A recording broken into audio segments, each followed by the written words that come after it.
तो फाइनली काफ़ी टाइम के बाद हम नथिंग फोन 3 का कैमरा रिव्यू कर रहे हैं बिकॉज ये लॉन्च 80,000 पे हुआ था जो प्रैक्टिकल नहीं था। फाइनली अब डिस्काउंट के बाद 50,000 के आसपास आ चुका है एंड आई थिंक ये इसका एक्चुअल प्राइस होना चाहिए था, इसलिए फाइनली हमने डिसाइड किया हम इसका कैमरा रिव्यू करेंगे। बात करूं अगर मैं कैमरा सेटअप के साथ, बहुत एसिमेट्रिकल सा कैमरा सेटअप है पीछे की तरफ। तीनों कैमरा 50 मेगापिक्सल के हैं। प्राइमरी सेंसर f1.8 का है, 1x1.3 इंच का 50 मेगापिक्सल का ही आपको टेलीफोटो कैमरा मिलता है जो 3x ऑप्टिकल जूम देता है। 1x2.75 इसका सेंसर साइज है। 50 मेगापिक्सल का आपको अल्ट्रा वाइड एंगल कैमरा भी मिलता है जो 1x2.76 इंच का सेंसर साइज आता है। तो basically ultra wide and telephoto का सेंसर साइज ऑलमोस्ट सिमिलर है। आउटपुट कैसा है उसकी बात कर लेते हैं। Starting with the primary camera, जो आप यहाँ पे आउटपुट भी देख सकते हो। मुझे पर्सनली ऐसा लगा कि इसके जो ओवरऑल कलर्स एंड लुक हैं वो थोड़े ज़्यादा वाइब्रेंट हैं, थोड़ा कॉन्ट्रास्टी फोटोज इमेजेस कैप्चर करता है, जिस वजह से शैडोज कई बार थोड़ी सी डार्क रह जाती हैं। तो आई वुड से हाईलाइट कंट्रोल ठीक कर रहा है, बट शैडोज कहीं ना कहीं थोड़ी डार्कर हैं। एंड इवन जो कलर्स हैं वो कई लोगों को पसंद आएंगे बिकॉज ये वाइब्रेंट है, सैचुरेटेड है, तो आपको ज़्यादा एडिटिंग वगैरह नहीं करना पड़ेगा। तो ओवरऑल आपको पंची पॉप आउट लुक मिलती है। बाकी शार्पनेस एंड डिटेल की अगर मैं बात करूं तो मुझे ऐसा लगा कि इमेजेस थोड़ी सॉफ्ट साइड पे हैं, स्पेशली इसके एजेस थोड़े से सॉफ्ट हैं जो प्राइस के हिसाब से शार्प होने चाहिए थे। तो कहीं ना कहीं in terms of detail and sharpness मुझे उतना इंप्रेसिव आउटपुट नहीं लगा। बट अगर बैकग्राउंड ब्लर की मैं बात करूँ, एक चीज़ मुझे अच्छी लगी कि आप नॉर्मल फोटोज अगर थोड़ी डिस्टेंस से भी ले रहे हो, आपको बैकग्राउंड में हल्का सा ब्लर डेप्थ देखने को मिलता है जो शॉट्स को थोड़ा अच्छा लुक एंड फील देता है। बाकी अगर आप ज़्यादा आउटडोर शूट करने वाले हो, लैंडस्केप, सिटीस्केप, तो स्काई के जो कलर्स हैं वो थोड़े से म्यूटेड आते हैं।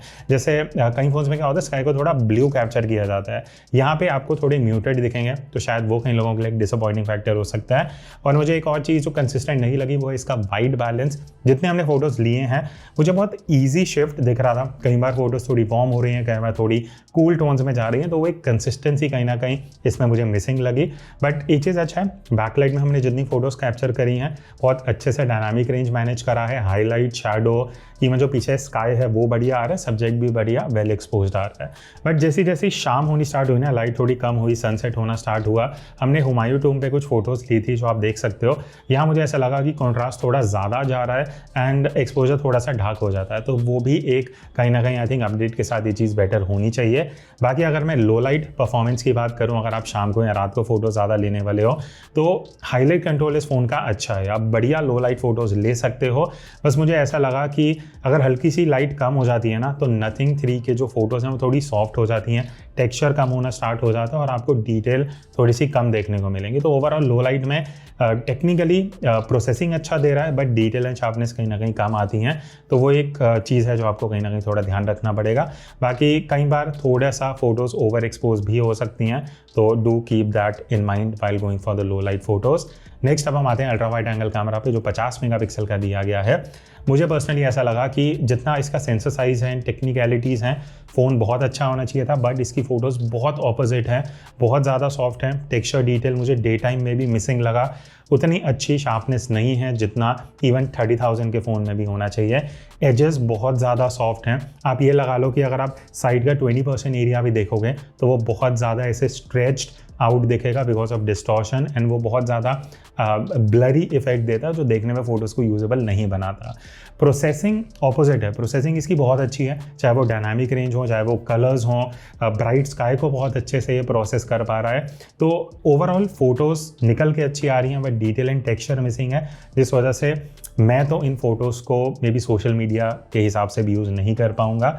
वही अगर मैं लो लाइट परफॉर्मेंस की बात करता हूँ तो परफॉर्मेंस लो लाइट में इस फ़ोन का अच्छा है, आपको हाईलाइट कंट्रोल अच्छा मिलता है, एक्सपोजर बैलेंस्ड मिलता है, तो आप रात को या शाम को अलग अलग सिचुएशन में भी अगर आप फोटोज़ लेते हो तो अल्ट्रा वाइड में आपको बढ़िया आउटपुट मिलेगा। एंड स्ट्रेंजली यहाँ पे डिटेल एंड टेक्सचर अच्छे हैं, तो आई वुड से लो लाइट के हिसाब से आपको यूजेबल आउटपुट मिल जाएगा, बट डे टाइम में इसका कहीं ना कहीं ऑपोजिट आउटपुट था। नेक्स्ट हम आते हैं तीसरे कैमरा पे जो आपको 3x टेलीफोटो कैमरा मिलता है। अब यहाँ पे भी 50 मेगापिक्सल का सेंसर है एंड उस हिसाब से आपको आउटपुट अच्छा देखने को मिलेगा। हमने जितने भी 3x में फोटोज़ ली हैं जो आप यहाँ स्क्रीन पे देख सकते हो, शार्प हैं, डिटेल अच्छा है, टेक्सचर बढ़िया है, प्रोसेस अच्छी होके आ रही हैं इमेजेस। इवन जो बैकग्राउंड ब्लर आप देखोगे ना वो इफेक्ट अच्छा क्रिएट करता है, बिना पोर्ट्रेट मोड में जाए आपको बढ़िया डेप्थ मिल जाएगी, बढ़िया ब्लर मिल जाएगा और आपके सब्जेक्ट को एक सेपरेशन मिलता है। तो processing and all those things are good, but जो चीज़ मुझे अच्छी नहीं लगी 3x टेलीफोटो में वो है स्किन टोन। कई बार मुझे ऐसा लगा कि थोड़ी ज़्यादा कूलर टोन में जा रही हैं, थोड़ी पिंकिश टेंट फेस में देखने को मिल रहा है, तो वो एक कहीं ना कहीं माइनस पॉइंट हो सकता है। तो overall I would say telephoto में आप अच्छी फोटोज़ ले सकते हो at par with many phones around 40 to 50,000 budget. बस वो स्किन टोन थोड़ा सा ऑफ है, जिस वजह से अगर आप जूम करके फोटोज़ ले रहे हो नॉन ह्यूमन सब्जेक्ट की, then it is fine. But अगर मैं लो लाइट की बात करूं तो इसका प्रोसेसिंग अच्छा है, चाहे मैं कलर्स की बात करूं, हाईलाइट कंट्रोल, वो सारी चीज़ें, बट यहाँ पे फोटो का जो डिटेल एंड टेक्सचर है वो सॉफ्ट पड़ जाता है, जिस वजह से आपको इमेज में उतनी शार्पनेस देखने को नहीं मिलेगी। तो भले ही प्रोसेसिंग अच्छी है, आउटपुट बढ़िया है, बट वो टेक्निकलिटी के हिसाब से अगर आप जाते हो तो शार्पनेस उतना बढ़िया नहीं मिलेगा। अब हम आ जाते हैं कुछ मोड्स पे, जैसे कि पोर्ट्रेट मोड। पोर्ट्रेट मोड में अगर आप ज़्यादा फोटोज़ खींचने वाले हो ह्यूमन सब्जेक्ट्स की, पहले 1x की बात कर लेते हैं, प्राइमरी सेंसर की। तो पोर्ट्रेट आप अच्छे डिस्टेंस से कैप्चर कर पाओगे। इस तरीके से अगर आप फुल बॉडी पोर्ट्रेट शॉट्स ले रहे हो तो ये बढ़िया डिटेक्ट करके आपको अच्छा आउटपुट दे देता है। कलर्स वाइब्रेंट हैं, थोड़े ज़्यादा हो सकते हैं कई लोगों के लिए, बट मुझे ओवर सैचुरेशन नहीं लगी, अच्छा आउटपुट है। शार्प हैं, इमेजेस शार्प हैं, चाहे फेस हो, चाहे आसपास के एलिमेंट्स हो, even shirt and T shirts को ये ज़्यादा ब्लर नहीं करता और देखने में बढ़िया लगता है। बाकी बैकलाइट में डायनामिक रेंज अच्छा है, जितने हमने शॉट्स लिए हैं बैकलाइट में भी हाईलाइट को बढ़िया कंट्रोल कर रहे हैं, सब्जेक्ट पे बढ़िया एक्सपोजर दे रहा है। एज डिटेक्शन की अगर मैं बात करूं, मुझे पर्सनली प्राइस के हिसाब से बढ़िया लगा। 1x में बाल के एजेस सब कुछ बढ़िया आ जाते हैं। स्किन टोन थोड़ा सा कूलर साइड पे है, तो वो एक चीज़ आपको कंसिडर करनी पड़ेगी, but otherwise I think I am overall happy with the 1x portrait mode जितने हमने यहाँ पे सैम्पल्स लिए हैं। नेक्स्ट अब हम आते हैं 3x पोर्ट्रेट मोड पे। अब 3x पोर्ट्रेट मोड में क्या होता है, आप डिस्टेंस से थोड़ा जूम करके पोर्ट्रेट्स ले पाओगे। बाकी बोके की अगर मैं बात करूँ, थोड़ा सा आपको वो बोके शेप दिख सकती हैं, कई बार थोड़ा सा इरिटेटिंग होता है, वो थोड़ा उतना स्मूथ नहीं है जितना आई वुड से कि फॉर एग्जांपल S25 FE दे सकता है। बट एज डिटेक्शन मुझे काफ़ी एक्यूरेट लगा, बढ़िया डिटेक्शन है, बालों के एजेस वगैरह बढ़िया कैप्चर कर लेता है।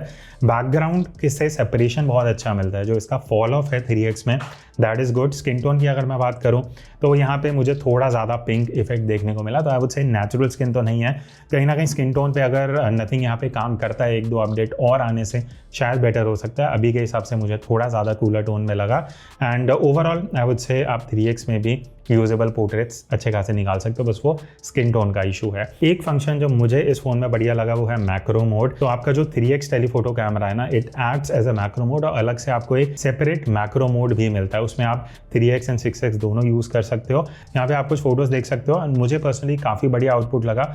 बहुत शार्प डिटेल मैक्रो शॉट्स हैं, बढ़िया कलर्स हैं, कहीं भी कुछ खराब नहीं है, अच्छा डिस्टेंस आपको मिल जाता है क्लोजअप जाके शूट्स करने के लिए। तो यहाँ पे हमने कुछ फोटोज़ ली हैं फ्लावर्स वगैरह की, इवन प्रोडक्ट फोटोज़ जो आप यहाँ पे देख सकते हो, तो अच्छा है। मैक्रो फोटोज़ अगर आप ज़्यादा लेने वाले हो, you will be happy with that. बाकी बात रही 50 मेगापिक्सल या हाई रेज मोड की, तो बेनिफिट ये है कि आपके तीनों कैमरास 50 मेगापिक्सल के हैं, तो आप तीनों कैमरा यूज़ करके हाई रेज में फोटोज़ ले सकते हो। एंड ओवरऑल मुझे कोई दिक्कत नहीं लगी, डायनामिक रेंज सही है, शार्पनेस अच्छा है, प्रोसेसिंग बढ़िया है, तो ऐसा कुछ है नहीं कि मैं नेगेटिव मेंशन करूँ। तो आप हाई रेज में आप तीनों कैमराज यूज़ कर सकते हो। बात रही सेल्फी की, अब अगर आप सेल्फी ज़्यादा शूट करते हो ना, मुझे उतना इंप्रेसिव नहीं लगा। पहली चीज़, फोटोज़ थोड़ी ज़्यादा कॉन्ट्रास्टी हैं, कलर्स ज़्यादा म्यूटेड हैं, उतने बढ़िया वाइब्रेंट कलर्स नहीं आते, बिकॉज आई एम अज्यूमिंग अगर आप सेल्फी ज़्यादा लेते हो, आप चाहते हो सीधा फोटो खींचें सोशल मीडिया पे डालें, तो उतने वाइब्रेंट कलर्स नहीं आते, थोड़ी फ्लैटर सी इमेजेस लगती हैं। एंड ओवरऑल जो डिटेल एंड शार्पनेस है वो भी मुझे एवरेज लगी। बाकी आपको नॉर्मल मोड में वाइड एंगल सेल्फी तो मिल जाता है, बट आप जैसे ही पोर्ट्रेट मोड में शिफ्ट करोगे वहाँ पे आपको अल्ट्रा वाइड का ऑप्शन नहीं मिलता, वही चीज़ मुझे मिसिंग लगी। बाकी डिटेल पोर्ट्रेट मोड में ठीक है, आप बढ़िया आउटपुट निकाल सकते हो।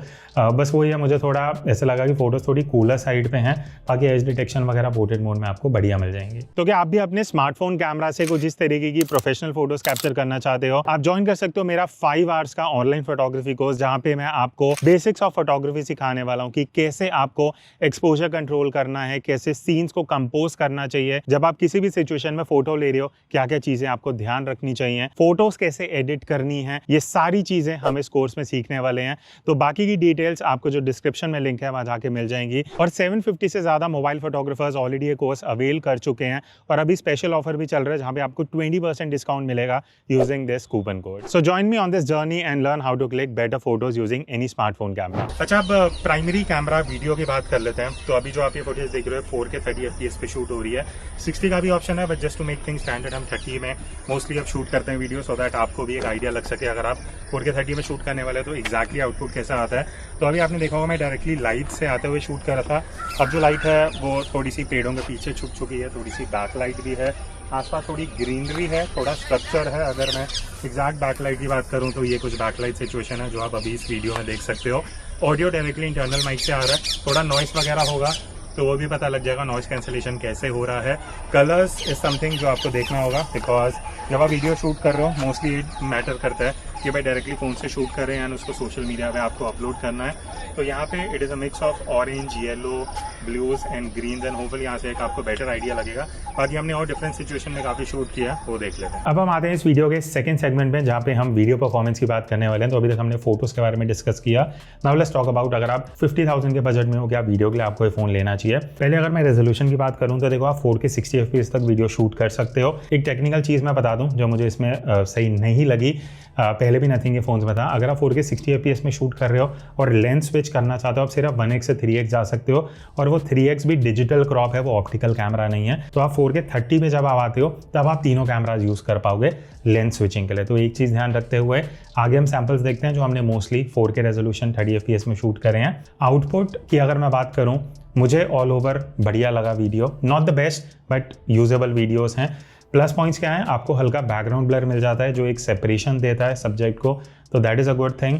हाईलाइट्स मुझे ऐसा लगा कि कहीं ना कहीं ब्लोन आउट हो रही थी, तो ये बैकलाइट में थोड़ा स्ट्रगल करता है नथिंग। कहीं ना कहीं जो हाईलाइट एरियाज हैं बैकग्राउंड में वो ओवर एक्सपोज हो जाते हैं। शार्पनेस एंड डिटेल भी मुझे उतनी अच्छी नहीं लगी, मुझे ऐसा लग रहा था कि वीडियो कहीं ना कहीं थोड़ी सॉफ्टर दिख रही है। तो all over I think processing nothing ने थोड़ा इंप्रूव किया है, बट अगेन अगर मैं बजट कंसिडर करता हूँ तो इससे और बेटर ऑप्शंस आपको वीडियो में मिल सकती हैं। बाकी सनसेट के टाइम जब हम वीडियो शूट कर रहे थे कलर्स उतने बढ़िया निकल के नहीं आए, मुझे बहुत डल एंड वो रिचनेस नहीं लगी कलर्स की जो सनसेट के टाइम होनी चाहिए। तो that is something you have to consider अगर आप आउटडोर ज़्यादा शूट करते हो। Stabilization is decent but jitters मुझे कहीं ना कहीं देखने को मिले जब हम वॉक करते हुए वीडियो शूट कर रहे थे। बाकी इवनिंग को अगर आप थोड़ी वीडियोज़ वगैरह देखोगे जो हमने यहाँ पे शूट करी हैं, थोड़ी डार्क कैप्चर हुई हैं एंड थोड़ा कॉन्ट्रास्टी लुक है। तो मुझे ऐसा लगता है कि यहाँ पे भी प्रोसेसिंग की कुछ दिक्कत है, बिकॉज शाम को एक्सपोजर बेटर होना चाहिए था, यहाँ पे कहीं ना कहीं डार्क कैप्चर हुआ है। बट अगर मैं लो लाइट वीडियो की बात करता हूँ, अगर आप रात के टाइम थोड़ी वीडियो वगैरह शूट करना चाहते हो, हाइलाइट्स मुझे बहुत टाइम पे ऐसा लगा कि ओवर एक्सपोज हो रही थी, उतना अच्छा हाईलाइट कंट्रोल नहीं है। इवन एक्सपोजर शेप बहुत ईजिली विजिबल है जब आप फ़ोन को पैन करते हो वीडियो शूट करते हुए। बाकी हाईलाइट शैडो कंट्रोल मुझे लगता है लो लाइट में बेटर हो सकता था। बट एक चीज़ जो नथिंग 3 में अच्छी है वो है नॉइस कंट्रोल। भले आपको डिटेल शार्पनेस उतना अच्छा नहीं देगा बट नॉइस कंट्रोल आपको अच्छी मिलेगी, आपको एडिटिंग में ज़्यादा नॉइस को कम नहीं करना पड़ेगा। अच्छा, अब अल्ट्रा वाइड एंगल में आपको 4K रेजोल्यूशन मिलता है obviously, just like any phone जो इस प्राइस रेंज में आता है। तो वाइड एंगल है, आज क्लाउड्स उतने नहीं है तो डायनामिक रेंज वगैरह आपको नहीं पता लग पाएगा। बट मैं एक बार थोड़ा बैकलाइट सिचुएशन दिखा देता हूँ। अगर इस तरीके से पीछे स्काई है, थोड़ा क्लाउड्स नहीं है बट सनसेट हो रहा है, तो कलर्स एंड ऑल एक आपको बेटर आइडिया लगेगा। आगे स्किन टोन कैसा है, mix of greens, blues and oranges वही है यहाँ पे। एंड जो ऑडियो है वो इंटरनल माइक्रोफोन से रिकॉर्ड हो रहा है। तो अगर आप पहले 1x वाली वीडियो देखा होगा, आप अल्ट्रा वाइड देख रहे हो, कैसा आउटपुट है उसके लिए हमने और भी कुछ सैंपल लिए हैं, वो देखते हैं एंड डिस्कस करते हैं। Moving on to ultra wide angle videos. अब क्योंकि 50 मेगापिक्सल सेंसर है, आप 4K 60 तक वीडियो शूट कर सकते हो अल्ट्रा वाइड में। अब यहाँ पे अगर मैं आउटपुट की बात करूँ, फ्रेम थोड़ा सा क्रॉप होता है, वो एक चीज़ आपको कंसिडर करना पड़ेगा। बाकी ओवरऑल वीडियो मुझे ऐसा लगा बहुत ज़्यादा सॉफ्ट है, कॉन्ट्रास्टी लुक भी देता है और कहीं ना कहीं डार्कर वीडियोस कैप्चर होती हैं। तो प्रोसेसिंग अल्ट्रा वाइड में मुझे उतनी बढ़िया नहीं लगी, बहुत इंप्रूवमेंट की जगह है, बिकॉज कॉन्ट्रास्ट भी ऐड हो रहा है, डिटेल्स भी मिसिंग है एंड वीडियो भी थोड़ी डार्क कैप्चर हो रही है। The plus point is stabilization अच्छा है अल्ट्रा वाइड के हिसाब से, बट एक्सपोजर बहुत फ्लक्चुएट होता रहता है। जैसे ही आप वीडियो शूट करते हो, थोड़ा पैन भी करते हो, लाइटिंग थोड़ी चेंज होती है, आपको एक्सपोजर मूव होता हुआ दिखेगा। एंड इवन और डे टाइम में तो स्टेबलाइजेशन अच्छा था, बट जैसे ही थोड़ा शाम का टाइम आता है थोड़े जिटर्स दिखने शुरू हो जाते हैं। बाकी लो लाइट की अगर मैं बात करूँ अल्ट्रा वाइड एंगल में, तो यहाँ पे भी हाईलाइट ओवर एक्सपोज हो रहे हैं। फोटोज में ही अच्छा काम कर रहा था बट वीडियो में पता नहीं क्यों हाईलाइट्स ओवर एक्सपोज हो रहे हैं। स्पेशली अगर आप ये बिलबोर्ड्स वगैरह देखोगे, वहाँ पे आपको नोटिस होगा। नॉइस कंट्रोल अच्छा है बट डिटेल्स कहीं ना कहीं इसकी सफ़र होती हैं, बिकॉज आपको texture and detail and sharpness उतना अच्छा नहीं मिलेगा, वीडियोस थोड़ी सॉफ्टर देखने को मिलेंगी। तो ओवरऑल आई वुड से अल्ट्रा वाइड लो लाइट में भी ये एवरेज है। तो अभी मैं ऑलमोस्ट 7 to 8 फीट दूर हूँ, हम टेलीफोटो कैमरा यूज़ कर रहे हैं। अब ये है कि आप 4K रेजोल्यूशन में जूम करके वीडियो ले सकते हो। अभी ऑडियो थोड़ा डिस्टेंस से आ रहा है, मुझे नहीं पता कितना क्लियर सुनाई देगा, बट हमने और डिफरेंट सिचुएशन में भी कुछ सैंपल लिए हैं। ये तो फेस कैम वीडियो हो गया, बट बाकी सिचुएशन में ये कैसे परफॉर्म करते हैं, लेट्स चेक इट आउट। अब हम आते हैं तीसरे कैमरा पे जो है 3x टेलीफोटो कैमरा। अगर आप जूम करके वीडियो शूट करना चाहते हो, अगेन आप 4K रेजोल्यूशन में शूट कर सकते हो। स्टेबलाइजेशन मुझे 3x के हिसाब से अच्छा लगा। ओवरऑल आप अगर हैंडहेल्ड भी वीडियो शूट कर रहे हो तो काफ़ी हद तक स्टेबल फुटेज आपको मिल जाएगी। फेस की अगर मैं बात करूं, जूम करते हुए अगर आप शूट करने वाले हो, पहली चीज़ जो आप यहाँ फुटेज देखोगे बहुत ज़्यादा वाइब्रेंट है। एक्सपोजर आप देख सकते हो बहुत ज़्यादा शिफ्ट हो रहा है क्लिप के बीच में ही, तो वही है, बहुत इनकन्सिस्टेंसी है, चाहे वो 3x हो, चाहे अल्ट्रा वाइड हो, चाहे 1x हो, तो that is something that you have to keep in mind.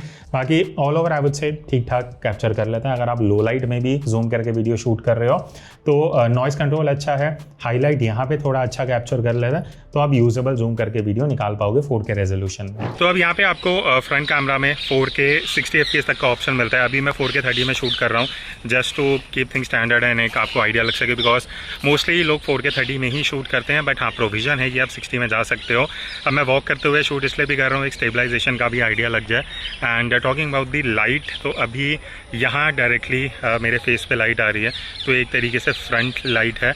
और अगर मैं बैक लाइट पे जाता हूँ तो ये एक आपको बेटर आइडिया देगा कि अगर आप बैक लाइट में शूट कर रहे हो तो डायनामिक रेंज कैसा है, कलर्स कैसे आ रहे हैं, फेस पे जो एक्सपोजर शिफ्ट है, वाइट बैलेंस, वो सारी मल्टीपल चीज़ें हैं जो कहीं ना कहीं डिपेंड करता है कि जब आप आउटडोर शूट कर रहे हो, व्लॉगिंग कर रहे हो, तो कैसे किस तरीके से आपको बेटर कलर, एक्सपोजर और ये सारी चीज़ें मिल जाती हैं। बाकी audio as usual internal microphone से आ रहा है। लास्ट में अगर मैं सेल्फी वीडियो की बात करता हूँ, फ्रंट कैमरा से अगर आप शूट कर रहे हो, एंगल ऑफ व्यू उतना वाइड नहीं है, ये सबसे बड़ा ड्रॉबैक है।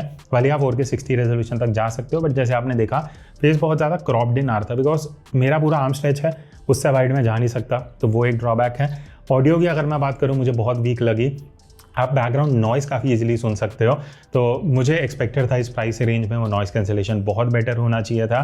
कलर्स कॉन्ट्रास्टी ओवरऑल लुक देते हैं, थोड़ा वाइब्रेंस ऐड होता है। डे लाइट में थोड़ा सा हार्श आपको वाइट स्पॉट्स देखने को मिल सकते हैं।